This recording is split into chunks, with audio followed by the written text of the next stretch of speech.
भावानं एक खतरनाक जबरदस्त ॲक्शन मूवीची खासियत काय असते, भले स्टोरी जरा वर खाली झाली तरी चालते, स्क्रीन प्ले वर खाली असेल तर चालेल, पण ॲक्शन तुम्हाला अक्षरशः म्हणजे ऑर्गॅझम दिल्याशिवाय राहणार नाही. ॲक्शन असे असते ना, म्हणजे डोळ्याच्या म्हणजे पापण्यासुद्धा अशा हलवता कामा नाही. अक्षरशः प्रत्येक वार त्यातले तुम्हाला फील व्हायला पाहिजे. जो कोण हिरो त्यातले ॲक्शन मारामारी करत असतो ना, त्याच्या जागी तुम्हीच आहे असं फील होत असते. आणि इव्हन त्यातली ब्रुटॅलिटी बघून ना असं एकदम म्हणजे सॅटिस्फॅक्शन, एकदम शैतानी आनंद, की लिविशवाला आनंद असा झाला पाहिजे.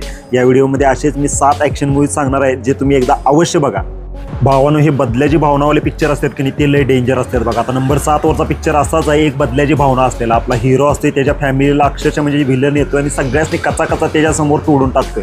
आता त्याच्यासमोरच त्याच्या बायकोला सगळ्यांनी मारून टाकल्यानंतर त्याच्या पुरगीला उचलून घेऊन जातोय. आता अशा परिस्थितीत तो चुकून वाचला जातोय. आता चुकून वाचल्यानंतर तो जो बदला घ्यायला चालू करतोय की नाही, यातले ॲक्शन तुम्हाला अक्षरशः पैसा वसूल वाटणार आहे. आणि नेटफ्लिक्सचं तेच वैशिष्ट्य अक्षरशः पैसा वसूल करते. हां, जराशी यातली स्टोरी लाईन किंवा इमोशनली थोडासा वीक आहे पिक्चर, पण यातली ॲक्शन अशी आहे ना जबरदस्त, अक्षरशः लाळ घोटली पाहिजे असा पिक्चर आहे. एकदा अवश्य बघा. पिक्चरचं नाव आहे माहेम. आता नंबर 6 वर येते ते म्हणजे सोनीवाल्यांनी नवीन एक त्यांचा सुपर हिरो इंट्रोड्यूस केला, ज्याचं नाव आहे क्रेव्हन द हंटर. आता त्याचं काय होतंय, लहानपणी त्याला एक ॲक्सिडेंट होतोय. त्या ॲक्सिडेंटमध्ये ना त्याला एक असं औषध मिळते. त्या औषध खाल्ल्यावर का नाही म्हणजे शरीरात जाते. शरीरात गेल्या त्याला अशाच पॉवर मिळतात का नाही खतरनाक, आणि ते मग एकापेक्षा एक सगळ्यांनी मारायला चालू करते. कुणाला त्याच्याकडे एक लिस्ट असते, ती लिस्ट म्हणजे सगळ्या ॲनिमल किलर लोकांची असते, जी सगळी बाद माणसं. आता तुमचं नाव जर त्या लिस्टमध्ये आलं तर गेलं, तुमच्या कोट्या कपाळात गेल्या म्हणून समजायचं. यातल्या ॲक्शनना नेक्स्ट लेवलची आहे. पिक्चरची स्टोरी जरा वर खाली आहे, पण यातल्या ॲक्शनसाठी एकदा तुम्ही ट्राय जरूर देऊ शकताय. क्रेव्हन द हंटर. आता ज्यांना स्पाय, ॲक्शन, थ्रिलर ही कॅटेगरी आवडते ना, त्यांच्यासाठी नंबर 5 वाला हा पिक्चर आहे, ज्याचं नाव आहे बॅक इन ॲक्शन. आता यातली आपली जी ॲक्ट्रेस आहे ती CIAची एजंट.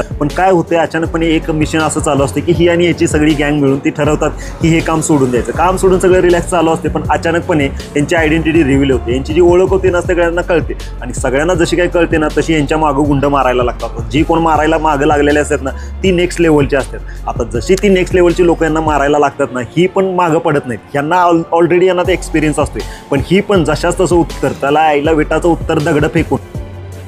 आता नंबर 4 वरचा जो पिक्चर आहे की नाही, ज्यांना किल असू दे किंवा मार्को असू दे किंवा आपले टोनीजाचे एंटर द न्यू ड्रॅगनवाले असले किंवा हे पिक्चर आवडले असतील की नाही, म्हणजे हँड टू हँड कॉम्बॅटवाले, त्यांना हे पिक्चर नक्कीच आवडणार.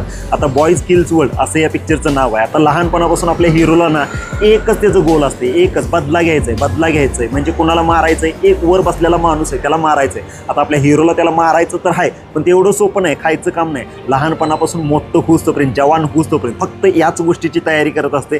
तयार होणार त्याला मारणार, तयार होणार मारणार, आणि मग ती वेळ येते आणि ते आल्यानंतर त्यात नेमकं काय होते. पण याच्यामध्ये थोडी हलकी फुलकी कॉमेडी पण आहे. आता निगेटिव्ह पॉईंट म्हणायला गेलं तर अचानकपणे या स्क्रीनवर ना काय पण चालू होते, म्हणजे पिक्चरमध्ये काय पण चालू होते. पण यातल्या ॲक्शनसाठी तुम्ही एकदा अवश्य ट्राय करू शकताय. यातले ॲक्शन तुम्हाला नेक्स्ट लेवलची वाटेल. आणि यातली जे विलनच कॅरेक्टर आहेत की नाही, त्यांना एक हेल्मेट दिले, ते हेल्मेट लय भारी आहे, आवडणार तुम्हाला अक्षरशः.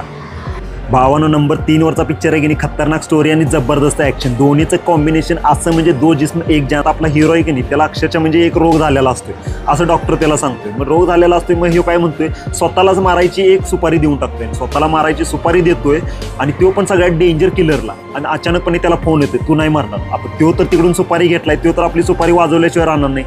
मग ह्याचा आणि त्याच्या किलरचं म्हणजे स्वतःची सुपारी दिली आहे त्याच्याबरोबरचं याचं युद्ध चालू होतंय. आणि याची गर्लफ्रेंड जी आहे की नाही काटाकीर जाग्यावर पलटी आहे. दोघांच्यातलं कॉम्बिनेशन मस्त, एकदम सुंदर, ॲक्शन नेक्स्ट लेवलचे. एकदा अवश्य ट्राय द्या द किलर्स गेम. तर नंबर 2 वरचा पिक्चर तुम्हाला एक वेगळ्याच लेवलचं समाधान देऊन जाणार आहे. कारण का, बायका अक्षरशः कातील असते हे तर माहिती आहे, पण यातली जी बाय आहे की नाही डेंजर असाची नाही. म्हणजे एकाच्या जर मागं पडली तर त्याचा जीव घेतल्याशिवाय राहणार नाही. आपण आधीच म्हणतोय बायकाचा आणि आगीचा नाद करायचा नाही, पण या त्या पिक्चरमध्ये प्रूव्ह झाले. यातली ॲक्शन अशा लेवलची आहे की नाही. आता स्टोरी जर बघायला गेलं तर एक यातली असासीन आहे, म्हणजेच काय, कॉन्ट्रॅक्ट घेती मारून टाकते. आता ती निवांत राहत असते, पण तिच्या शेजारी एक बाई असते आणि त्या बाईला मारतात आणि मुलगीबरोबर काय म्हणतात तिला किडनॅप करून घेऊन जातात. आता ही काय ठरवती, त्या मुलगीला वाचवायचं. आता त्या मुलगीला वाचवायच्या नादात ती कुठल्या लोकांची पंगा घेते ते अक्षरशः बघण्यासारखं आहे. यातली ॲक्शन तर नेक्स्ट लेवलची आहेच, अक्षरशः खूप सुंदर ॲक्शन. नंबर 1चा पिक्चर आहे की नाही, ॲक्शन आणि इमोशनचं असं जबरदस्त कॉम्बिनेशन आहे की नाही. दोन्हीचं कॉम्बिनेशन मस्त सुंदर प्लेट तुम्हाला अशी दिल ना की तुम्ही खाल्ल्या म्हणजे बघितल्या तुम्ही एकच शब्द म्हणाल, वा जबरदस्त. आणि त्यात आपला हिरो आहे तो म्हणजे जेसन स्टेथम. तोच टाकला, त्याला आपण फास्ट अँड फ्युरियसमध्ये बघितलेला.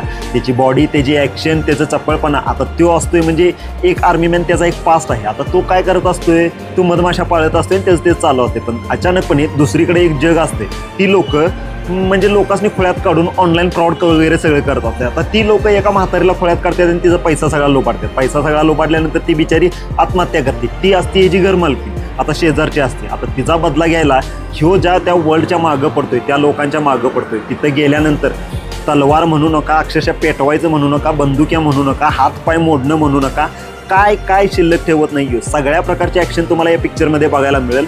एकदा अवश्य बघा द बी कीपर. आणि हे सगळे पिक्चर अक्षरशः नेटफ्लिक्सवर अवेलेबल आहेत हिंदीमध्ये. तर एकदा अवश्य ट्राय करा. आणि असे व्हिडिओ आवडत असतील तर आपल्या चॅनलला सबस्क्राईब करा, व्हिडिओला लाईक आणि शेअर जरूर करा.